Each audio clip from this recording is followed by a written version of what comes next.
নতুন অর্থবছরের জন্য 7,90,000 কোটি টাকার বাজেট উপস্থাপন করেছেন অন্তর্বর্তী সরকারের অর্থ উপদেষ্টা সালেউদ্দিন আহমেদ। সোমবার 2 জুন বেলা 3টায় তিনি 2025-26 অর্থবছরের বাজেট উপস্থাপন করেন। সংসদ না থাকায় তার বাজেট বক্তৃতা বাংলাদেশ টেলিভিশন ও বাংলাদেশ বেতারে সম্প্রচার করা হয়। অর্থ উপদেষ্টার ভাষ্যে একটি টেকসই ব্যবস্থা গড়ে তোলার লক্ষ্যে কিছুটা সংস্কার ভিত্তিক এই বাজেটে উন্নয়নের সুফল সকলের কাছে পৌঁছে দিতে পরিকল্পনা থাকছে।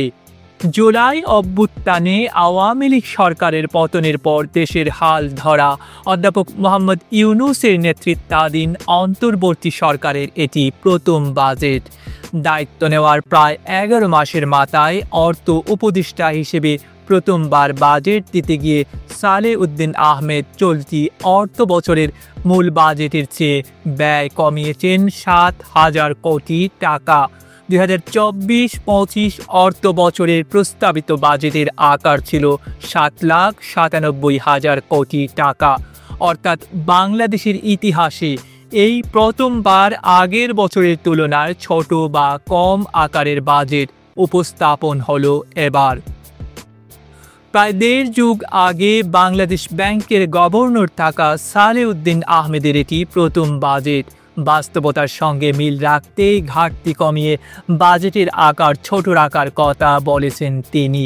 উপদেষ্টা বলেছেন, আন্দোলনের ঢামাডোলের মধ্যে নতুন বাজেটে স্বল্প আয়ের মানুষকে স্বস্তি দেওয়ার চেষ্টার পরিকল্পনা থাকছে। বাজেটে বয়স্ক ভাতা, বিধবা ভাতা, দুস্থ ভাতা, প্রতিবন্ধীদের ভাতার মতো অনেক সামাজিক নিরাপত্তা কর্মসূচি চালু থাকছে।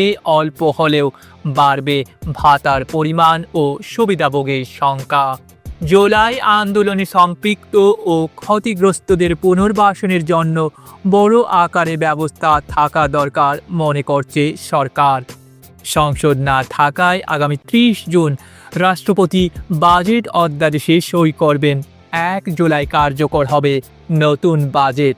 তবে বাজেটের অনেক অংশ, বিশেষ করে ট্যাক্স ও কাস্টমস সংক্রান্ত বিষয়গুলো 2 জুন উপস্থাপনের দিন থেকেই কার্যকর হবে। এর আগে সর্বশেষ সংসদের বাইরে বাজেট দেওয়া হয়েছিল 2008 সালে। তখন ক্ষমতায় ছিল সেনা নিয়ন্ত্রিত তত্ত্বাবধায়ক সরকার। ওই বছরের 9 জুন তখনকার অর্থ উপদেষ্টা এবি মির্জা মোহাম্মদ আজিজুল ইসলাম 2008-9 অর্থ বছরের জন্য 99,962 কোটি টাকার বাজেট ঘোষণা করেছিলেন। ডেস্ক রিপোর্ট, আধুনিক কাগজ।